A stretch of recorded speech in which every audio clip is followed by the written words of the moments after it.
Ladies and gentlemen, welcome to Naval Station Norfolk and the commissioning of United States ship Gerald R. Ford. I am Captain Brent Gott, the ship's executive officer. Our ceremony will commence in just a few moments. Please turn cell phones off or place them in silent mode for the duration of our ceremony. Please note, water is available at designated areas around the hangar bay and on the pier. In the event of an emergency, we ask that you exit the ship in a calm and orderly fashion, using the brow that is closest to you. Thank you. At the conclusion of the ceremony, we will ask the guests seated in the hangar bay to remain in your seats while the President departs. For those who are interested in seeing more of the ship, we will be offering tours. There will also be a reception of light snacks hosted by USS Gerald R. Ford's Commissioning Committee at the large tents located in the parking area as you leave the pier. As you leave the ship, we ask that you follow the directions of the ushers. For those on the pier that wish to come aboard, please use the two brows that are closest to the back of the ship. USS Gerald R. Ford was built in Newport News, Virginia, and is the most advanced and powerful warship in the world. She is the lead ship of a new class of supercarriers that will provide forward presence and power projection around the globe to defend American interests and that of her allies in an unprecedented scale for decades to come.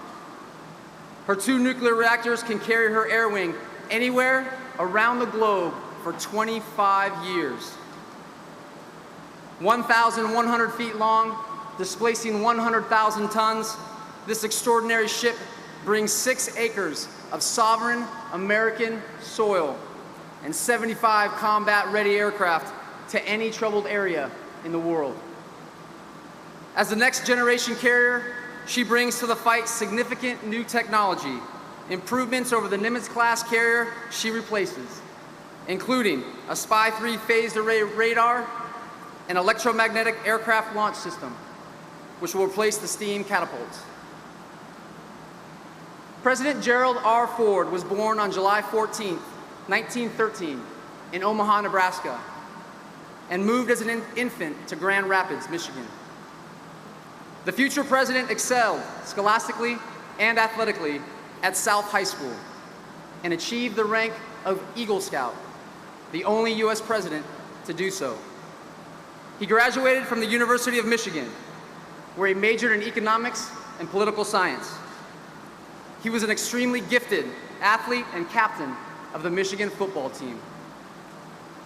He was voted the Wolverines' most valuable player, and after graduation, received offers to play professional football.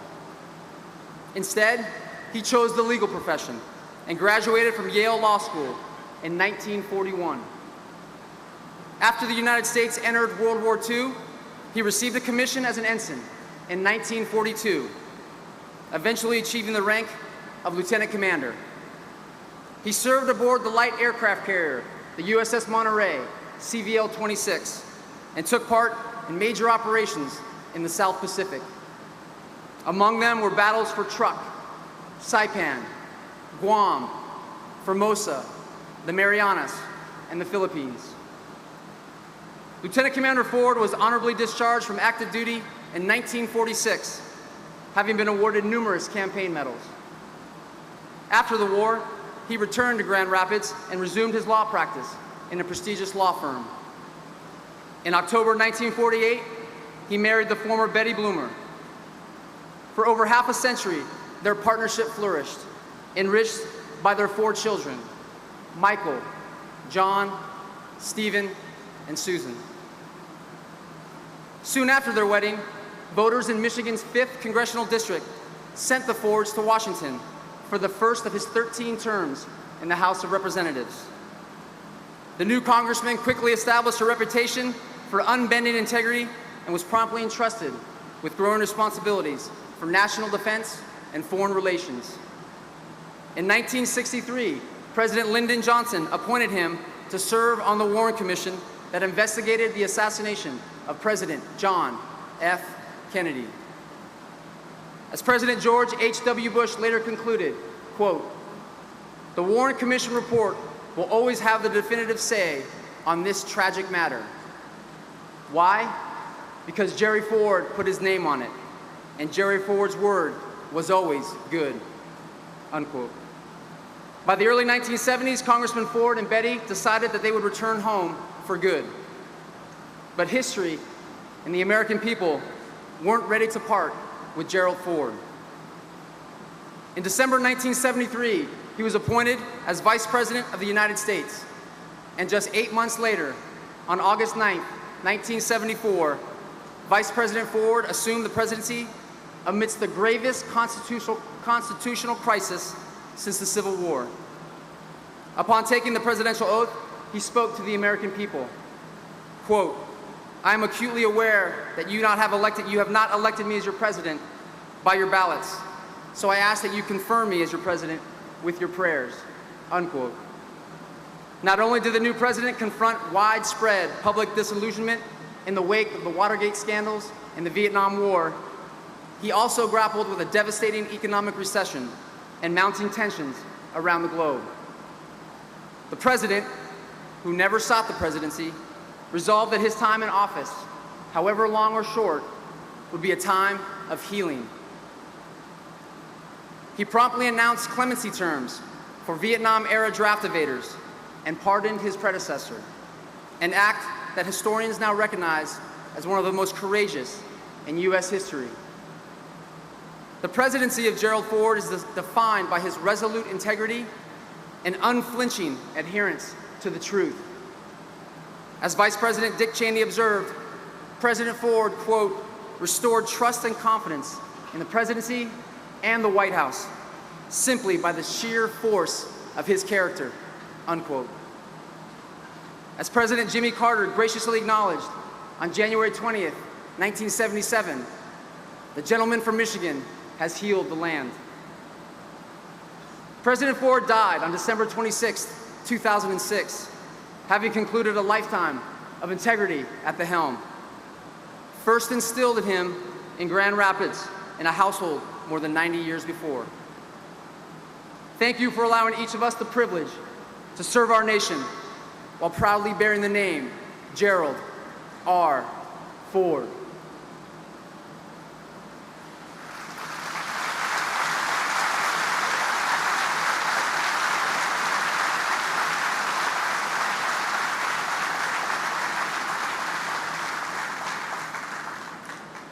Today's ceremony is a time-honored tradition that began with the commissioning of our first Navy ship in 1775.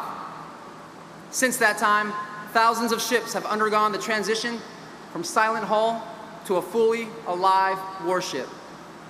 Our commissioning crew, hereafter known as plank owners, are in formation among you and ready. Ship's company, attention! Will the guests please rise and remain standing for the arrival of our platform guests? Military honors to the President of the United States, our national anthem, and the invocation. We welcome and thank the United States Fleet Forces Band and the Naval Station Norfolk Saluting Battery for assisting us today. Ladies and gentlemen, our platform guests. Commander Stephen Barstow, Chaplain Corps, United States Navy, our ship's chaplain. Miss Mary Ellen Baldwin, President and CEO, Hampton Roads Navy League. Mr. Greg Willard, White House Staff Assistant to President Ford and Commissioning Committee Co-Chairman. Mr. Byron Cavaney, Commissioning Committee Co-Chairman. Mr. Douglas DeVos, Commissioning Committee Co-Chairman.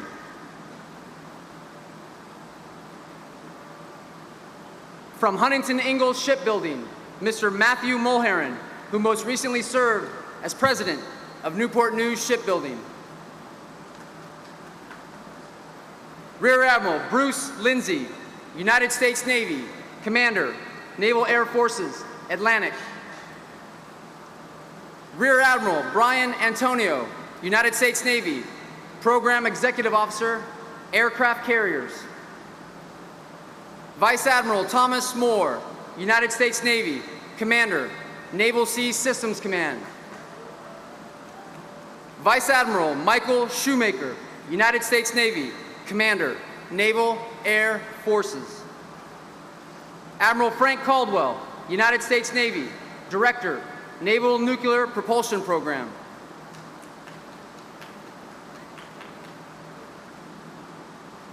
Admiral Philip Davidson, United States Navy, Commander, United States Fleet Forces Command.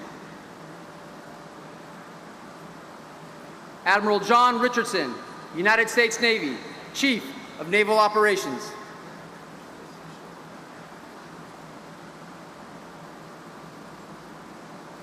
The Honorable Sean Stackley, Secretary of the Navy, Acting.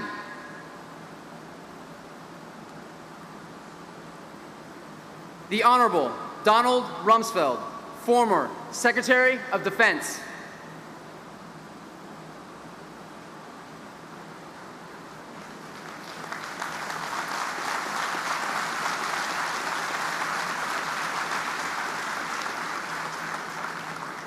The Honorable Scott Taylor, United States Representative, 2nd District, Commonwealth of Virginia. The Honorable Robert Scott, United States Representative, 3rd District, Commonwealth of Virginia. The Honorable Richard Cheney, former Vice President of the United States.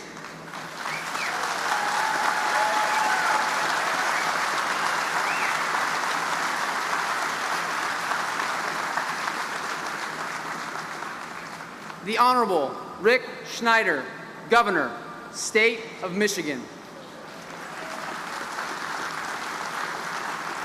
The Honorable Gary Peters, United States Senator, State of Michigan.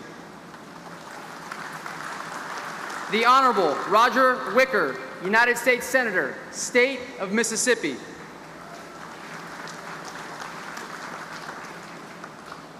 The Honorable James Mattis, Secretary of Defense.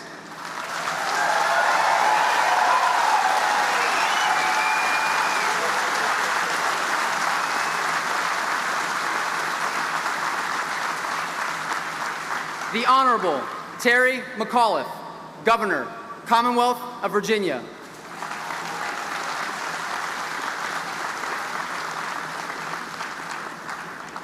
Ladies and gentlemen, our ship sponsor, Mrs. Susan Ford Bales.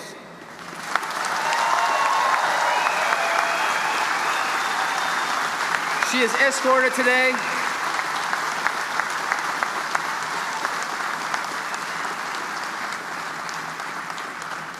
escorted today by Command Master Chief Laura Nunley, United States Navy, Command Master Chief, USS Gerald R.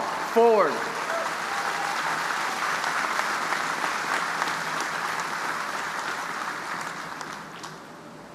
Ladies and gentlemen, the President of the United States, escorted today by Captain Richard McCormick, United States Navy, Prospective Commanding Officer, USS Gerald R. Ford.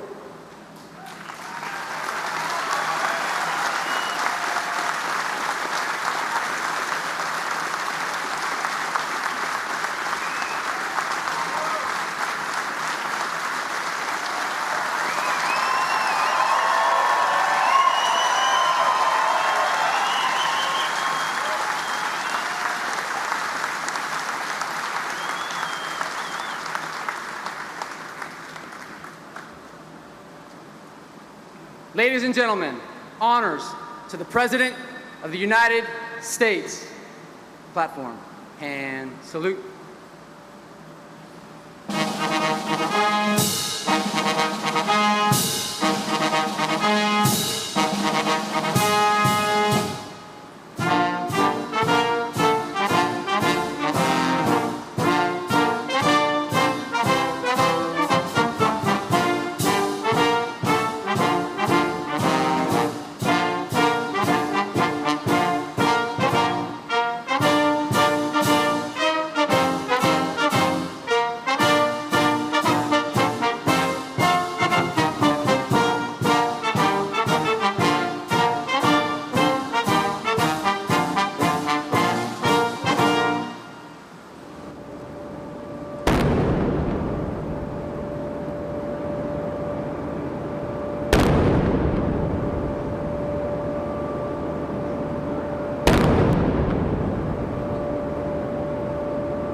Ladies and gentlemen, the national anthem will be performed by Gerald R. Ford's own Chief Petty Officer, Berwin Tenon.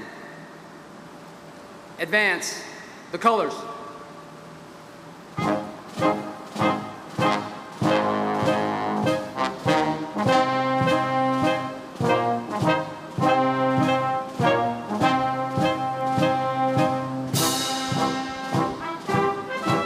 Platform. And salute.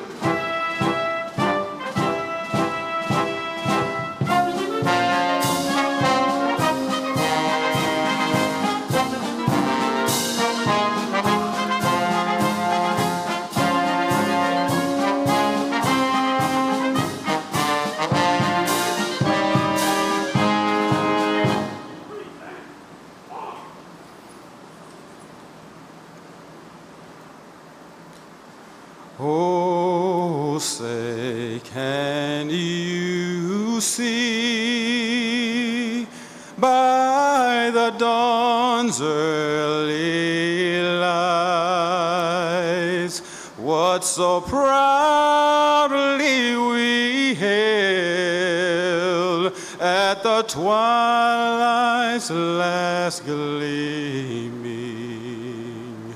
whose broad stripes and bright stars through the perilous fight o'er the ramparts we watched were so gallantly streaming,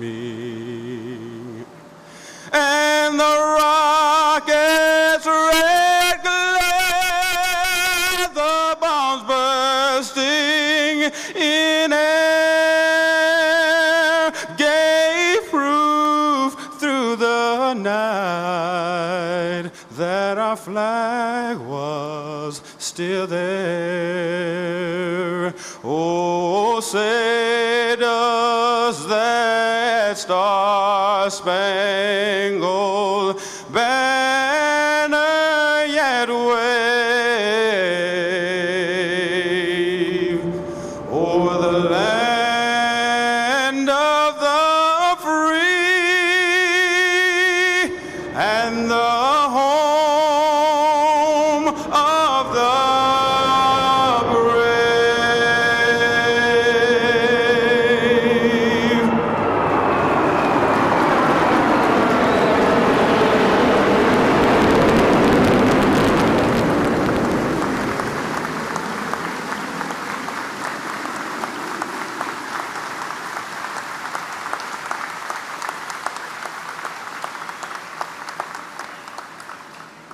Retire the colors.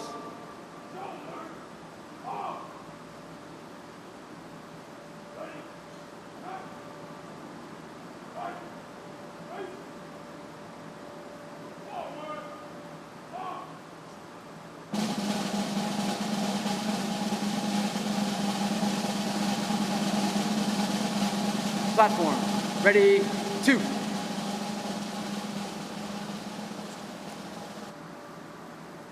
Ladies and gentlemen, Chaplain Barstow will offer the invocation. Please pray with me. We gather together here today as one body, though we come from many different backgrounds, representing many different religions and from many different cultures. Today, we gather as one. We are here to celebrate together. We gather to celebrate the commissioning of this mighty ship, the USS Gerald R. Ford. We gather here to celebrate the accomplishments of the United States Navy through living out our code of honor, courage, and commitment. We gather here to celebrate the greatest nation in the world, the United States of America. And in one voice, we lift our prayers together as one body, invoking all that is within us and invoking that which is beyond us. And in the realm of the spiritual and the supernatural, we invoke your presence among us and your blessing on all that we do here today. And we pray for your continued protection upon the Ford and all the Ford-class carriers to follow. Bless us, Lord. Bless this crew, bless this ship, and may we all be worthy and faithful to the mission for which we have been called. We pray this in your mighty name. Amen.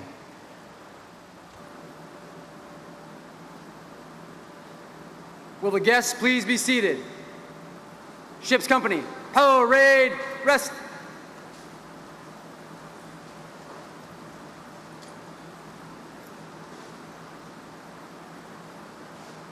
Ladies and gentlemen, the Honorable Terry McAuliffe, Governor, Commonwealth of Virginia.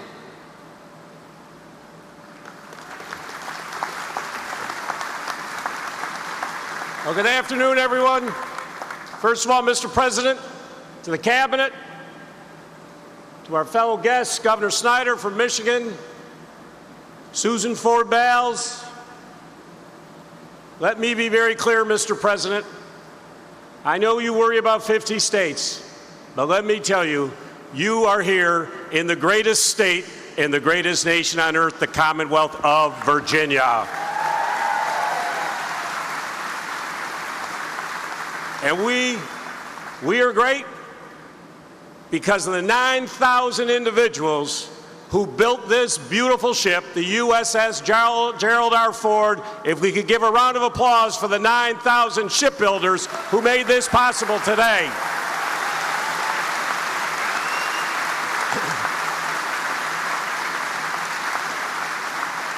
So, Mr. President, if you want to save taxpayer money and help our military, you keep investing. You put all the military contracts here in the Commonwealth of Virginia. We'll deliver on time, ahead of budget, because we are the greatest workforce in America.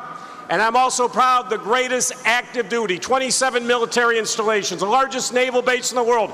Let's hear it for every man and woman here who wears the cloth of this great country.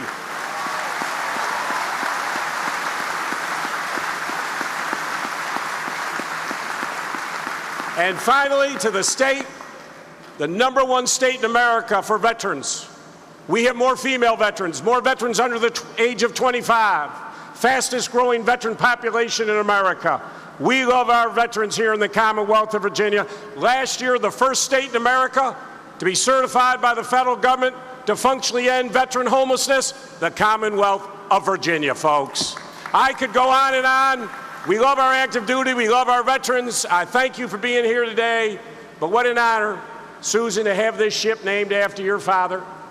You think a man who, after Pearl Harbor, enlisted in the United States Navy and took over our country at a very difficult time and led our nation with dignity. We are so grateful for President Ford, and we are so grateful for the Ford family being here today. Ladies and gentlemen, enjoy yourselves. If you're visiting, spend every penny in your pockets before you leave the Commonwealth of Virginia. Thank you. Go Navy!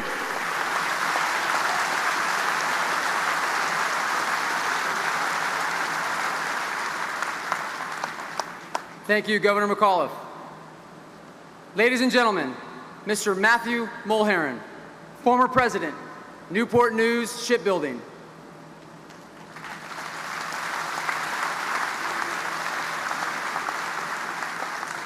Well, good morning, President Trump, distinguished platform guests, ladies and gentlemen, and most especially our ship sponsor, Susan Ford Bales.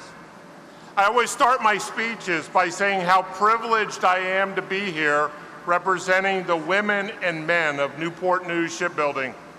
Today, these words take on even greater meaning to me personally, as it's the last time I'll be saying them in an official capacity before my retirement. And so while today is a wonderful day for the Navy, I'd like to reflect for just a moment on the builders of this magnificent aircraft carrier. Being a shipbuilder isn't easy work, and it's not for everyone. Yet I am proud to say we have 20,000 of America's finest shipbuilders right across the water, Newport News, proudly building the aircraft carriers and submarines that serve and protect our great nation. They come to work each day to do their best and to be their best. President Ford embodied this work ethic. He once said, "The harder you work, the luckier you are, and I work like hell." Our shipbuilders work like hell every single day, and I'd tell you that we're also pretty lucky. We're lucky to work in an industry that allows us to be part of something greater than ourselves. We're lucky to carry on President Ford's legacy for future generations, and we're lucky to work alongside the best and brightest in the world's greatest Navy. But when it comes to building the most complex ships in the world, luck has little to do with it. It's skill, craftsmanship, and an unwavering commitment to quality that gets the job done. Building CVN 78 has been an exciting journey, from the early design concepts to her first cut of steel to her keel laying, christening, and sea trials. During those sea trials, we put her through her paces. We tested all of our systems, and yes, with all due respect, Captain McCormick, we drove her like we stole her, and she performed like a champ. I am truly honored to say I've been here for every step of her journey. And because of this, I can confidently say that this aircraft carrier represents the very best of American manufacturing, innovation, and experience. She represents the very best of the U.S. Navy and Captain McCormick and his fine crew. And she represents the strength, courage, and integrity of the 38th President of the United States. As CVN 78 joins the fleet today, she will reign over the seas just as her predecessors have done for decades. But unlike her sister ships, this ship has a secret weapon. Her name is Susan. Susan Ford Bales has redefined what being a sponsor means. Her love for the ship, her father's legacy, and our nation has been inspiring. She has provided to us a living connection to the great man, husband, president, and dad for whom this ship is named. We will always consider her our fellow shipbuilder and friend. To Susan and the entire Ford family, to Captain McCormick and his crew, and to the shipbuilders and all of our supplier businesses across the United States that made this incredible ship possible, congratulations on the commissioning of USS Gerald R. Ford. Thank you.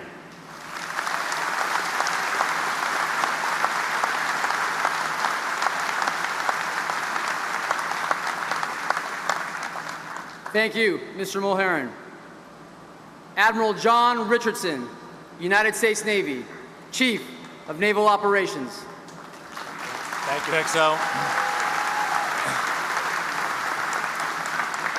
Good morning, everybody, and welcome aboard 100,000 tons of made in the USA. All right? What a day of celebration. I could go on and on, but it feels like it's starting to get a little warm in here, so I'll keep my remarks short. Certainly, the Ford family is celebrating today. What a fitting tribute to their father's legacy, President Ford, a man of humility and integrity and leadership, and embodied perhaps best in our fair sponsor, Susan Ford Bales. Ma'am, thank you so much for bringing your spirit to this ship. And so, a day of celebration for the Ford family. As Matt Mulheron so clearly and concisely said, a day of celebration for our shipbuilders here in Newport News and throughout the nation who work so hard to bring this ship together. It's definitely a day of celebration for the captain and the crew of the Gerald R. Ford, who from this day forward will now no longer be a shipbuilding project, but will be a warship and a crew. And finally, a great day of celebration for the Navy and the nation. For when Gerald R. Ford moves forward, starts cutting into the waves, she'll be protecting our interests and defending our nation for years to come.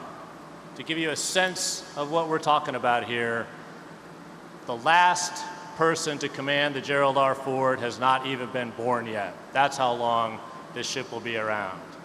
So it's a great day of celebration for so many, but it is not a celebration for everybody. Those in the world who wish to terrorize us here in the United States and abroad.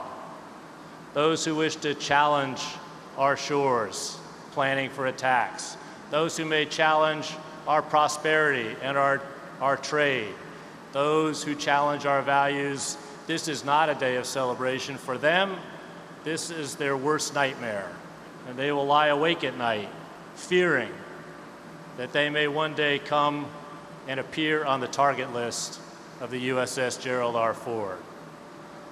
And so God bless the Gerald R. Ford of the United States Navy.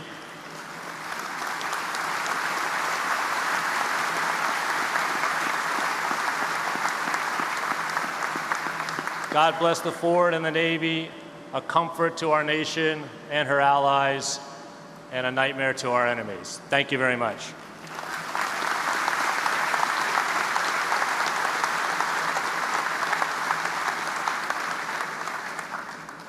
Thank you, Admiral Richardson.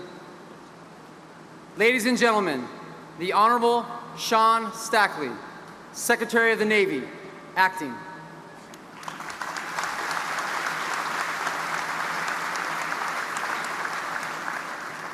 Susan, you have built well, and your team of shipbuilders, their tremendous workmanship is only exceeded by their tremendous patriotism. Your father would be very proud. Mr. President, one of your predecessors famously remarked, "Speak softly and carry a big stick." We offer you, sir, a big stick.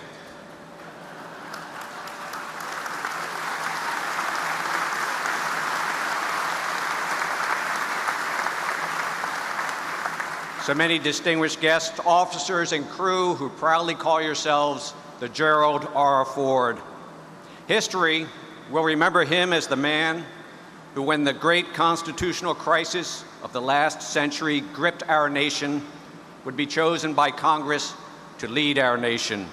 And today, we remember him as the man who, when the seas were their most tempest-tossed, gave orders to the helm, "Steady she goes," and in doing so, returned our ship of state safely to harbor and restored trust in our government.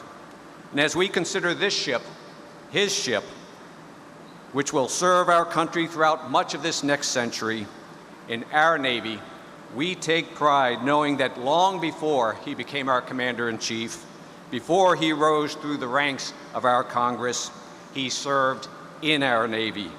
And his years at sea, at war in the Pacific, taught him that most fundamental truth, a truth that would serve him throughout his time at the helm of our Congress and of our country, that we are a maritime nation, that the freedoms we cherish so deeply here in America, that the blessings of these freedoms and the strength of our Navy, they are one. In his time, President Ford commissioned what was then the Navy's newest aircraft carrier, the USS Nimitz. His remarks that day ring true this day. As each of us looks upon this great ship, he said, a single thought must seize our mind, that only the United States of America can make a machine like this. There is nothing like it in the world. Wherever she shows her flag, she will be seen as we see her now, a solid symbol of United States strength, United States resolve, made in America, manned by Americans. And so it is today. The USS Nimitz is underway in the Arabian Sea, and her sister ship, the George H.W. Bush, is turning into the wind in the Mediterranean, while the Ronald Reagan stands watch over the Western Pacific. And yes, these ships stand as a symbol of United States strength and United States resolve. They are our nation's great instrument of security and, too, of goodwill. So, Skipper, as we marvel at the technology and the daunting numbers that measure this ship, never lose sight that in time of crisis, you will be the first to respond. And when called upon, you will deliver the final word in the bidding of our nation. Whenever you sail, wherever you sail, you will be a symbol of United States resolve, and you will be a symbol of the man whose name you bear. So, steady she goes. There is truly nothing like it in the world today. Godspeed Gerald R. Ford. God bless her sponsor, who gives you strength, and God bless these United States, which you will defend. Thank you.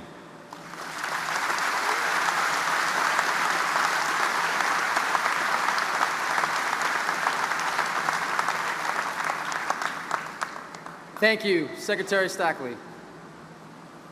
Ladies and gentlemen, the Honorable James Mattis, Secretary of Defense.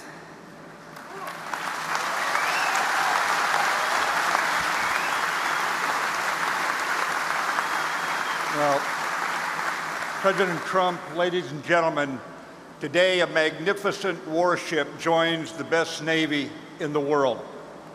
And it's named after a tried and true member of the greatest generation, and that spirit will permeate this ship so long as it sails on the seas, as well as the U.S. Navy spirit of we have just begun to fight. And Mr. President, you will send this ship in harm's way, and they will happily sail in harm's way for you, for our nation, and for what we stand for. Enough words have been spoken. Let me say what you've been waiting to hear. Ladies and gentlemen, our Commander-in-Chief, President Donald Trump. Thank you.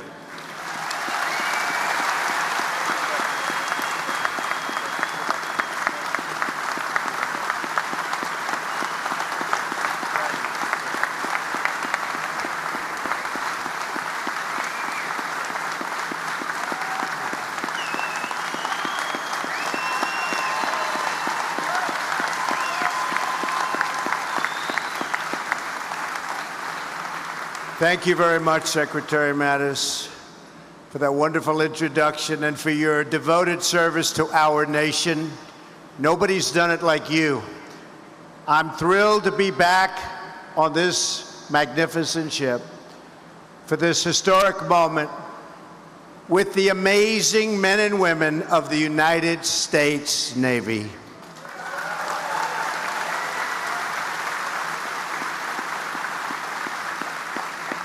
I was with you 4 months ago, and I knew that I had to be here today, and I told you I'd be back to congratulate you and the crew and everybody involved on commissioning the newest, largest, and most advanced aircraft carrier in the history of this world.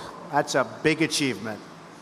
After today, wherever this ship sails, you will all carry a proud title: plank owner of the USS Gerald R. Ford.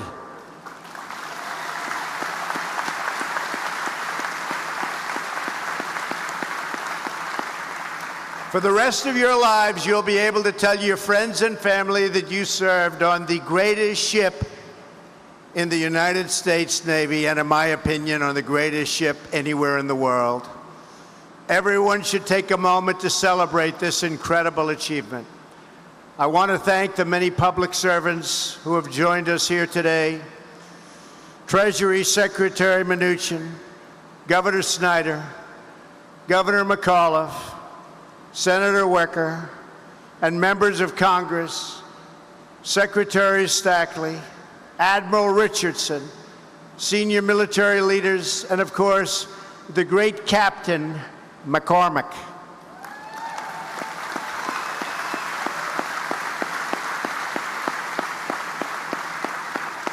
Captain, I know you will exemplify integrity at the helm. And have a good time doing it, Captain. Proud of you. Thanks to the entire Ford family, Susan, Jack, Steve, and Mike, for all that you've done to support this ship on its voyage. Thank you, Susan. Thank you. I also want to recognize two other people who were very special to President Ford. Thank you, Vice President Cheney and former Secretary of Defense Rumsfeld. Thank you. Thank you. Thank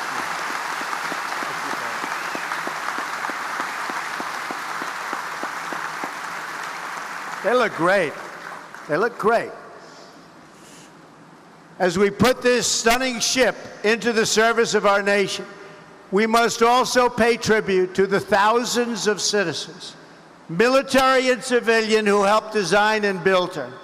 Their love of country has been poured into every rivet and bulkhead on this vessel. You hammered, chiseled, and sculpted this mighty hull.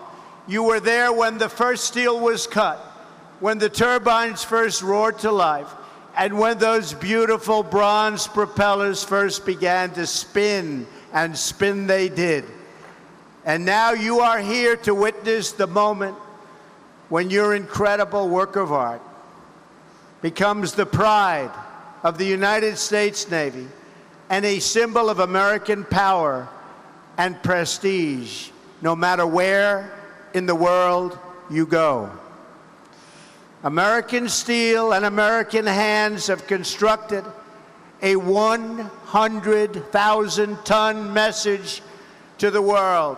America might is second to none, and we're getting bigger and better and stronger every day of my administration. That I can tell you.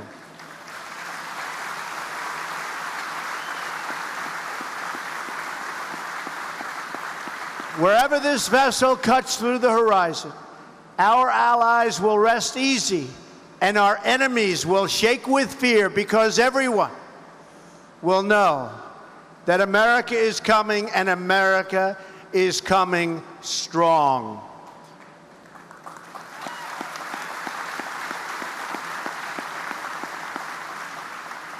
To every worker from Newport News Shipbuilding and every craftsman and engineer who helped build this incredible fortress on the sea, today we salute you. Thank you.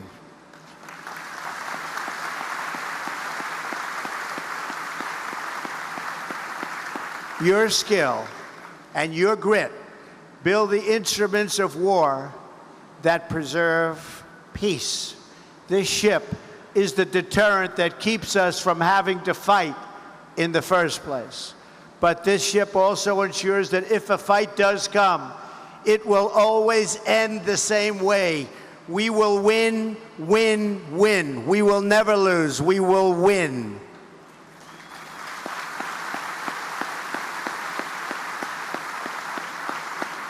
When it comes to battle, we don't want a fair fight. We want just the opposite. We demand victory, and we will have total victory, believe me. Having the best technology and equipment is only one part of the American military dominance. Our true strength is our people. Our greatest weapon is all of you. Our nation endures because we have citizens who love America and who are willing to fight for America.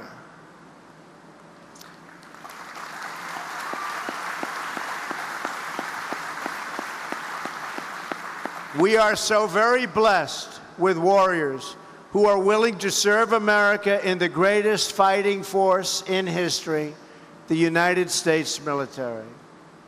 Today, this ship officially begins its role in the noble military history of our great nation. In a few moments, I will commission this wonderful, beautiful, but very, very powerful warship.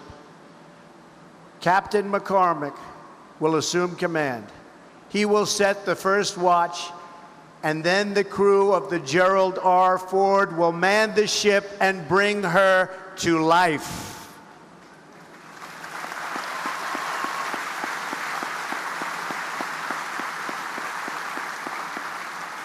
A ship is only as good as the people who serve on it, and the American sailor is the best anywhere in the world.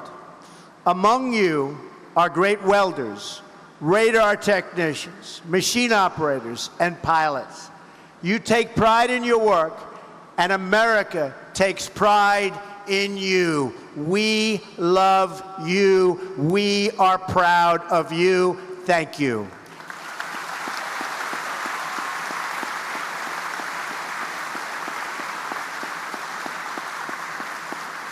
But that is why it is so fitting that this ship is named after a sailor of tremendous character, integrity, and wisdom. You know that, Susan. Gerald Ford was raised in American heartland. He grew up in Grand Rapids and became an Eagle Scout. He played football at the University of Michigan on a team that won 2 national championships. And listen to this, on that great team, he was named MVP. Not bad. He then went to Yale Law School, and after Pearl Harbor, he volunteered to serve. President Ford joined the Navy and asked to be sent to sea. He wanted to do that very badly. He never really knew why. He felt it was a calling. He was assigned to a new carrier, the Monterey, becoming a plank owner himself on its commissioning in 1943. From there, he sailed to the Pacific and saw action, and a lot of action, in the Pacific War. Like so many others of his generation, Gerald Ford returned home and started a family. He ran for Congress, where he served the people of Michigan with honor for many years. From there, he became vice president and then president of the United States of America. With this ship, we honor him for his lifetime of selfless and distinguished service. We also remember his wife, Betty. I remember her well. And we honor the bravery she showed in living her life so that her experiences could help others. Susan, she was a great woman, a great woman.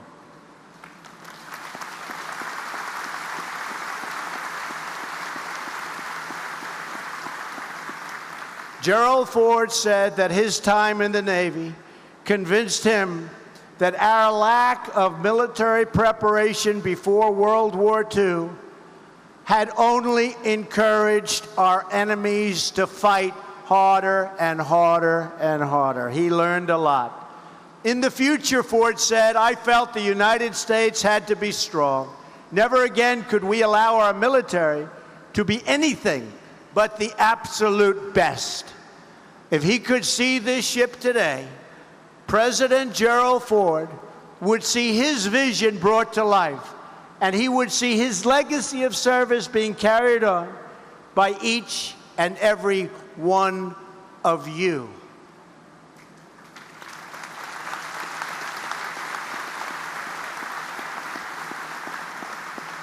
Gerald Ford embodied American values like few others. Love of family, love of freedom, and most of all, love of country. He knew that patriotism is the heartbeat of a nation. He knew that we must love our country in order to protect it. And he knew that we must have pride in our history if we are going to have confidence in our future. The men and women of America's armed services are part of a living history. You uphold timeless customs and traditions, and you protect our nation and our freedom for the next generation to come. You are fulfilling your duty to this nation, and now it is the job of our government to fulfill its duty to you.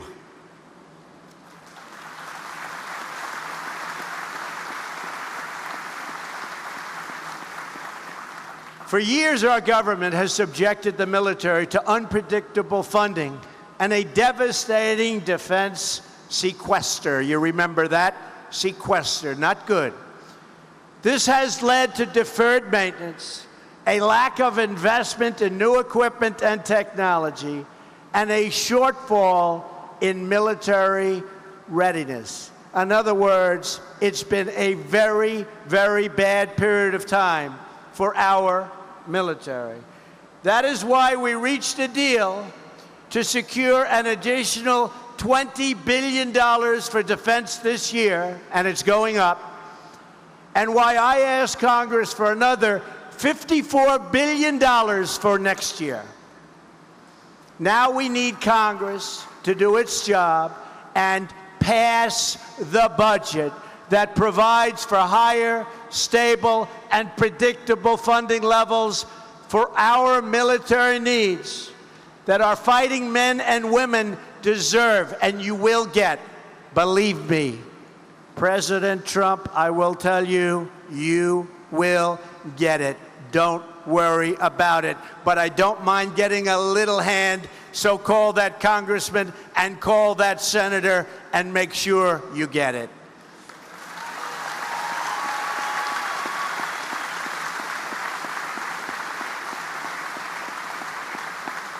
And by the way, you can also call those senators to make sure you get health care.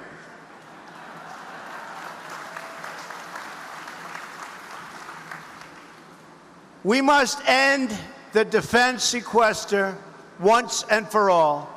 We must also reform defense acquisitions to ensure that we are getting the best equipment at the best prices so that our dollars are used only for the best interests of our country and those who serve. We do not want cost overruns. We want the best equipment, but we want it built ahead of schedule, and we want it built under budget.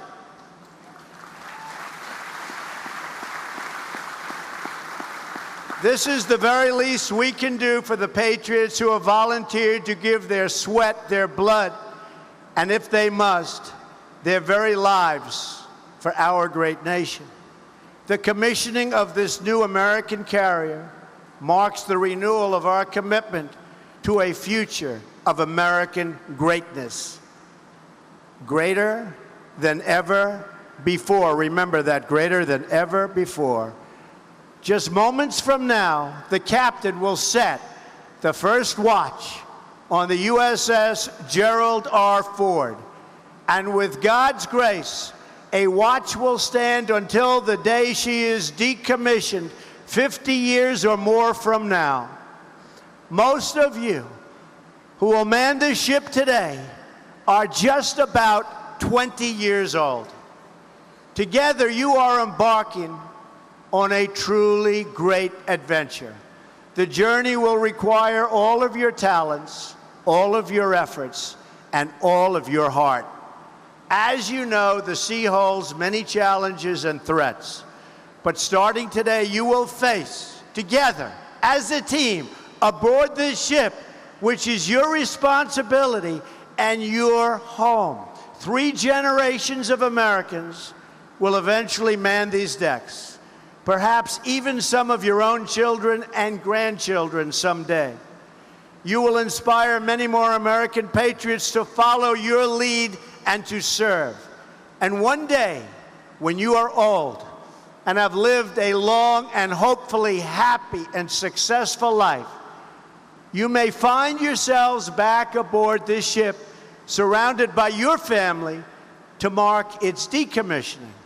And on that day, our entire nation will honor not just this carrier, it will honor you and the role you will have played in keeping America safe, strong, and free.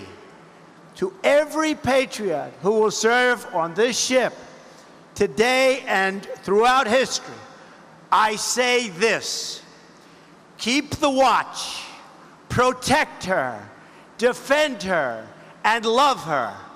Good luck and Godspeed. Thank you to the Ford family, and thank you to every sailor in the greatest Navy on earth. God bless you. God bless the Gerald R. Ford, and God bless the United States of America. Thank you very much. God bless you all.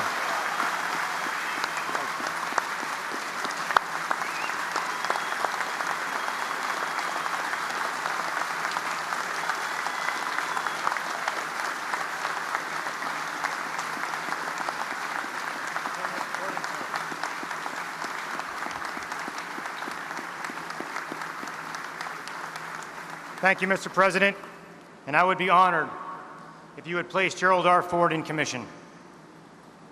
Will the guests please rise? Ship's company, attention!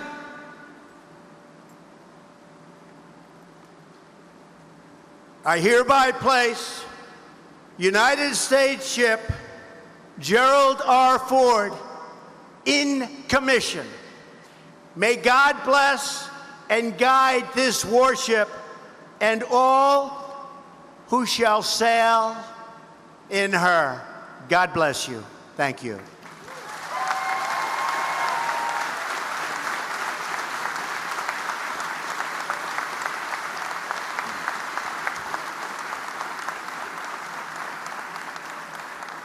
Thank you, Mr. President. Executive Officer, hoist the colors and the commissioning pennant. Aye, Captain. Ladies and gentlemen, I direct your attention to the ship's mast as we hoist the colors and commission pennant. Quartermaster, hoist the colors and the commission pennant. Aye, aye, sir.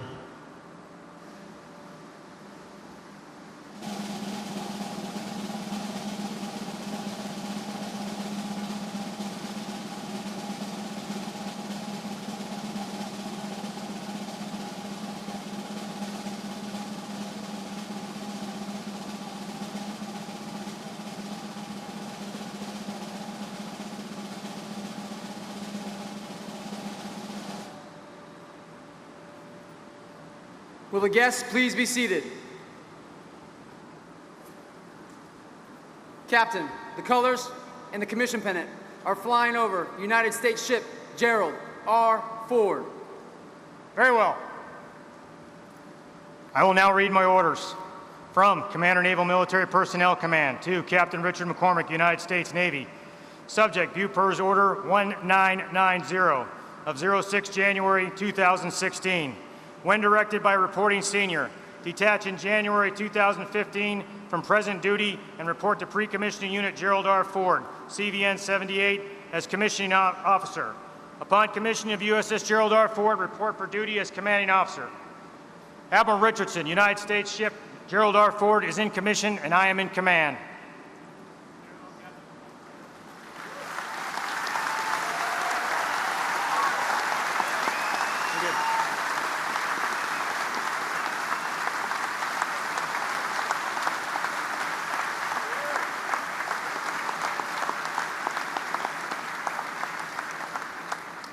Executive Officer, set the first watch. Aye, Captain.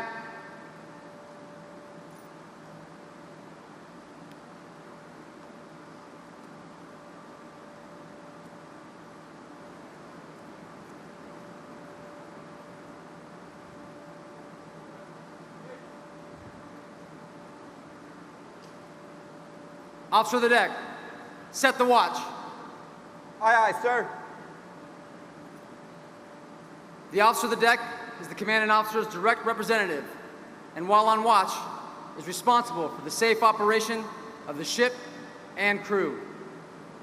The long glass is the traditional symbol of an officer of the deck's authority in the ship of the line. We are pleased to have Mr. Greg Willard with us today. Greg was the White House staff assistant to Gerald Ford while he was president and served him after he left office. Greg will pass the long glass to Lieutenant Joel Chincata of South Orange, New Jersey, the first officer of the deck. The petty officer of the watch is Quartermaster First Class Jose Triana of Miami, Florida. The messenger of the watch is Yeoman Third Class Daquan Bridges of Fayetteville, North Carolina. And the bosun mate of the watch is Bosun Mate Second Class Bradley Cole of Lomira, Wisconsin.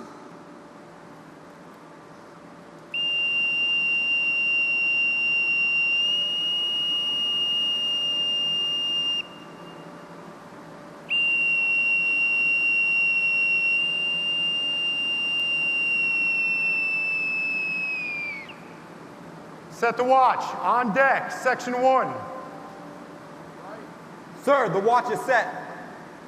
Very well.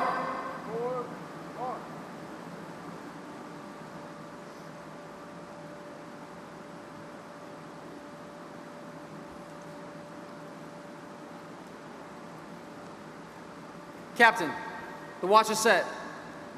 Very well. We are delighted today to have our sponsor, Ms. Susan Ford Bales, with us. Susan, Chris, and Gerald R. Ford, Newport News, on November 9th, 2013. Susan, I would be honored if you join me up here at the podium to give the order to man our ship and bring her to life.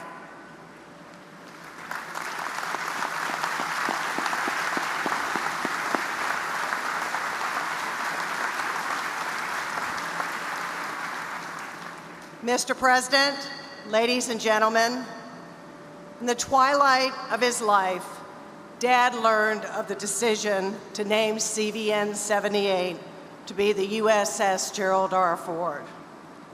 Dad felt that that was one of the highest honors he ever received, was to wear the uniform of Lieutenant Commander in the United States Navy. So upon learning the naming decision, Dad wrote a letter about CVN 78, and he concluded his letter, quote, "Thus is a source of indescribable pride and humility to know that an aircraft carrier bearing my name will be permanently associated with the valor and integrity of the men and women of the United States Navy," end quote. There is no one, absolutely no one, who would be prouder of the commissioning of this mighty ship than the President of the United States, Gerald R. Ford. Therefore, on behalf of the 38th President of the United States, and as your ship sponsor, I am honored to give the command. Officers and crew of the United States Gerald R. Ford, man our ship and bring her to life.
Ladies and gentlemen, please be seated.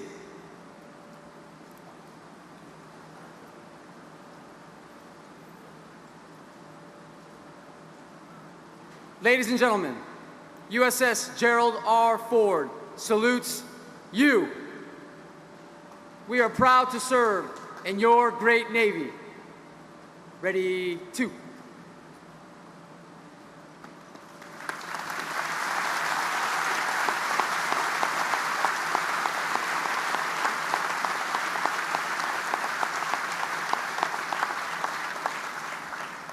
Captain, the ship is manned and ready. Very well. Admiral Lindsay, USS Gerald R. Ford is manned and ready and reports for duty to the fleet. Very well. Welcome to the fleet. Make preparations for getting underway as soon as possible. Very well. Mr. President, request permission to break your flag. Permission granted, sir. Executive Officer, break the flag of the President of the United States. Aye, Captain. Quartermaster, break the flag of the President of the United States. Aye, aye, sir.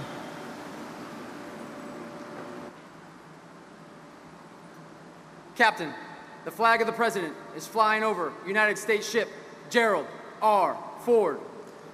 Very well.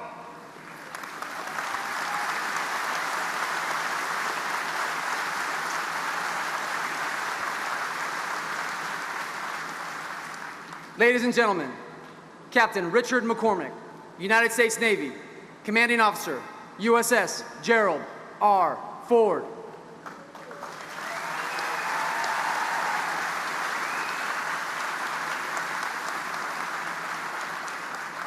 Ship's company, parade, rest. Good morning, Mr. President, Secretary Mattis, Secretary Stackley, Admiral Richardson, Susan, distinguished visitors, shipmates, family, and friends.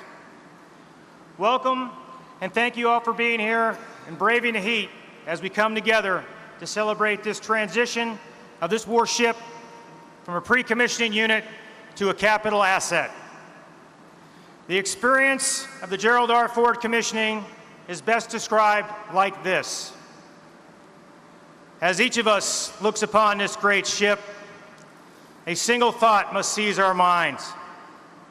Only the United States of America can make a machine like this. There is nothing like her in the world today. We have witnessed a magic moment when an intricate mass of steel and cable, sophisticated engineers' marvels, suddenly come and become a living thing with a unique personality.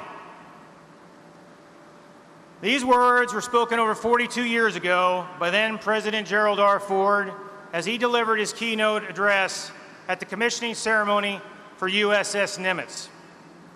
How fitting it is then, the man who presided over the first-in-class commissioning ceremony is recognized today as the namesake for our great ship and the first in the Ford class.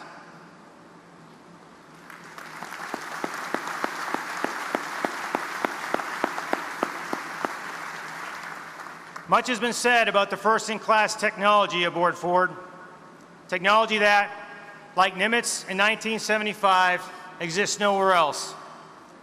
The Ford incorporates flexibility into the carrier platform to accommodate future systems and technologies, to ensure that the Navy is ready to conduct prompt and sustained combat incident to operations at sea for decades to come. And yet, as groundbreaking as this technology is, it will never supersede the quality of the sailor who operates it. And the sailors aboard today are among our nation's finest. They are talented, driven, innovative, dedicated, passionate about what they do, and I am very proud to be their captain.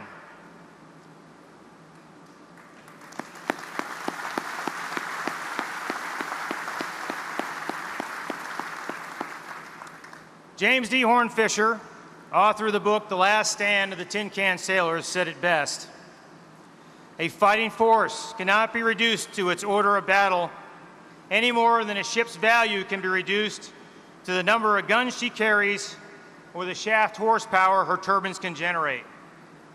A vessel draws life from the spirit of her crew, which derives in large part from the leadership qualities of her chiefs and officers. Morale defies quantification, and yet it weighs significantly on the ultimate lethality of the tools of war. We cannot succeed absent the strength and skills of our sailors and the dedication and commitment they bring to the fight. Our sailors will ensure that Gerald R. Ford remains mission ready and prepared to execute national tasking for decades to come. I want to thank legislators, shipbuilders, and sailors for all your efforts in taking USS Gerald R. Ford from concept to delivery.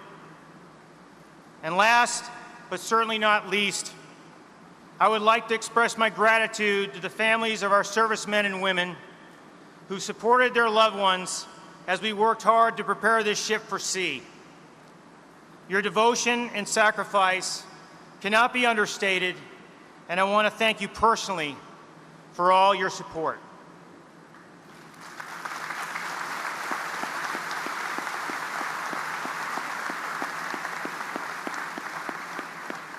Team Wolverine, I have the utmost faith and confidence in your abilities to handle any challenge ahead, and I can think of no better team to take USS Gerald R. Ford to sea. God bless you, your families, and our Navy. Thank you.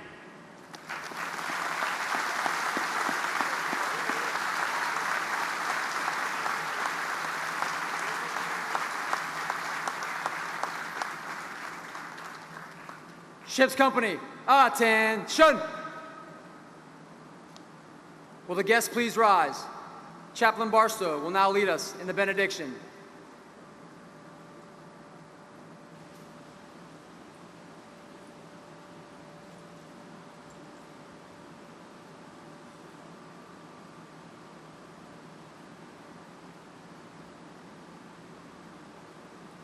Let us pray. As we prepare to end this celebration, we pause to ask for a going away blessing, a send-off, a plea for continued blessings and protection and success.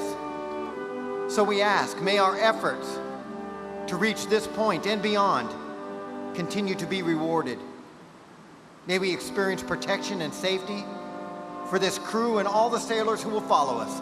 Go with us, be with us, strengthen us, encourage us, guide us. And may we be granted wisdom for the journey, and may integrity be the compass that we follow. We pray for the leaders of this ship, for the leaders that will follow, and for the leaders of our Navy and our nation, which this ship serves. Bless us. Go with us.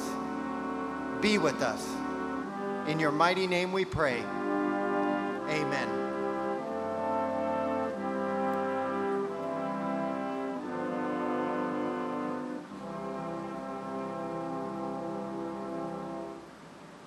Thank you, Chaplain Barstow. Ladies and gentlemen, please be seated.